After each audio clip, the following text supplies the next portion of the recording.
Hello children, welcome to असा education. आज हम कर रहे हैं chapter soils, geography book grade 11 से।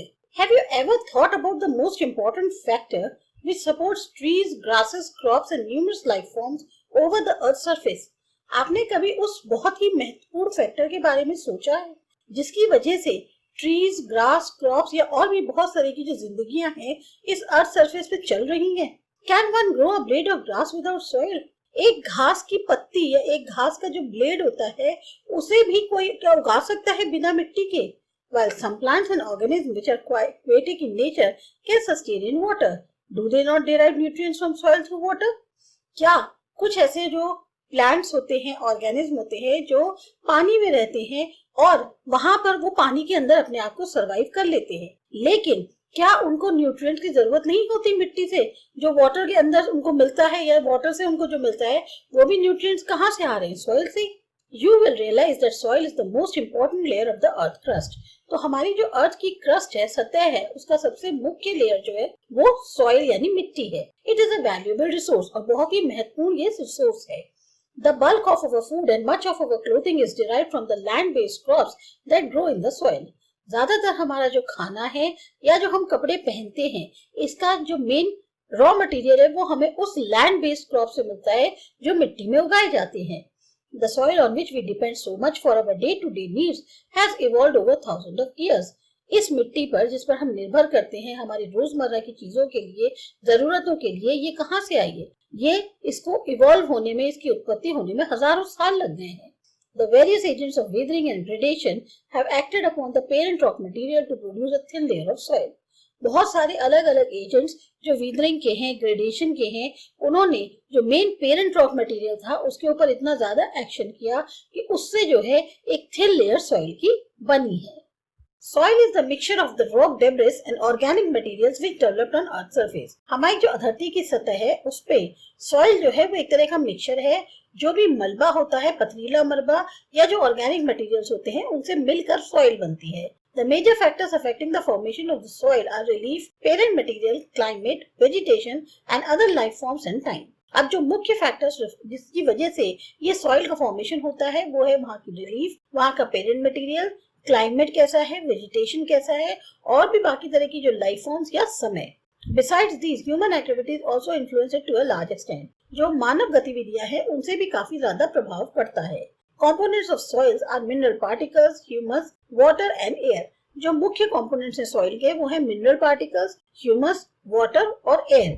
The actual component of each of these depend upon the type of soil. अब कितना amount इन सब का है वो डिपेंड करता है कि किस तरह की मिट्टी है। Some soils are deficient in one or more of these, while there are some others that have varied combinations. कुछ ऐसी होती हैं जिनमें एक या दो मटेरियल्स की कमी होती है या कुछ ऐसी होती है जिनमें बहुत ही अलग अलग तरीके के कॉम्बिनेशंस होते हैं। Have you ever dug a pit in a field of your school to plant a tree while celebrating one महोत्सव? आपने कभी वन महोत्सव अपने स्कूल में अगर मनाया हो तो कभी क्या कोई जमीन खोदी है पेड़ लगाने के लिए? Was the pit of uniform layer of soil or did you notice different colors from top to the bottom of the pit? जितना भी गहरा आपने गड्ढा खोदा तो आपको क्या दिखा कि एक यूनिफॉर्म लेयर है बिल्कुल सॉइल की या अलग अलग कलर्स जो है टॉप से लेके बॉटम तक आपको दिखाई दिए? If we dig a pit on land and look at the soil, we find that it consists of 3 layers which are called horizons.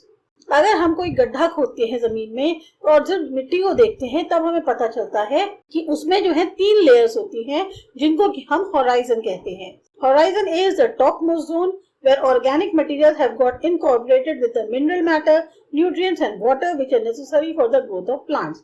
जो होराइजन ए होता है वो सबसे टॉप मोस्ट जोन होता है। उसमें ज्यादातर ऑर्गेनिक मटेरियल्स जो हैं वो मिक्स होते हैं मिनरल मैटर के साथ, न्यूट्रिएंट्स के साथ और वाटर के साथ, और ये बहुत जरूरी है प्लांट्स की ग्रोथ के लिए। Horizon B is a transition zone between the horizon A and horizon C and contains matter derived from below as well as from the above. अब होराइजन बी एक तरह से बीच का जोन है होराइजन ए और होराइजन सी के। ये एक तरह से ट्रांजिशन जोन है। इसमें वो मैटर होता है जो नीचे से भी मिलता है उसे और ऊपर से भी मिलता है।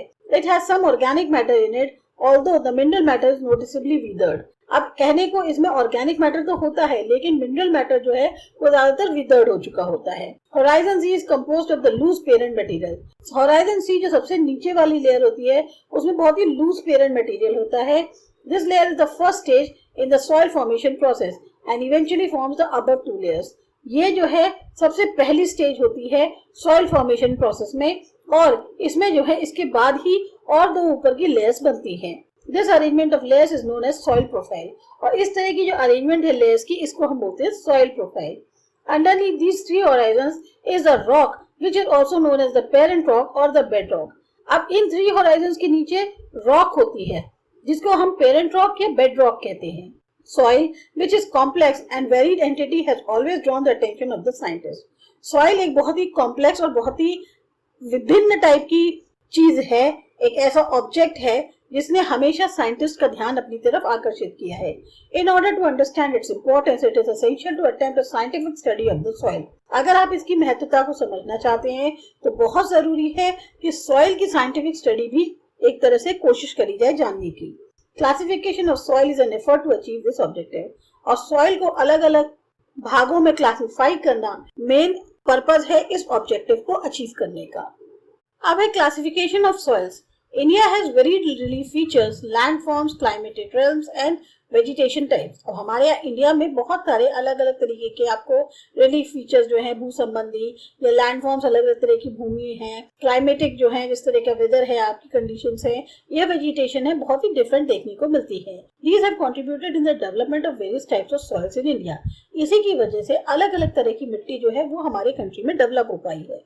In ancient times, soil used to be classified into 2 main groups, Urvara and Usara, which were very fertile and sterile respectively. पहले जमाने में क्या था कि जो सॉइल इस्तेमाल होती थी उसको हम 2 ग्रुप में क्लासिफाई कर देते थे. एक थी उर्वरा और एक थी उसरा, जो कि फर्टाइल भी थी और स्टेराइल भी थी. उर्वरा मतलब हो गया फर्टाइल यानी उपजाऊ जमीन, उसरा यानी स्टेराइल जो कि वैसी बंजर भूमि होती है. In 16th century AD, soils were classified on the basis of their inherent characteristics and external features such as texture, color, slope of land and moisture content in the soil.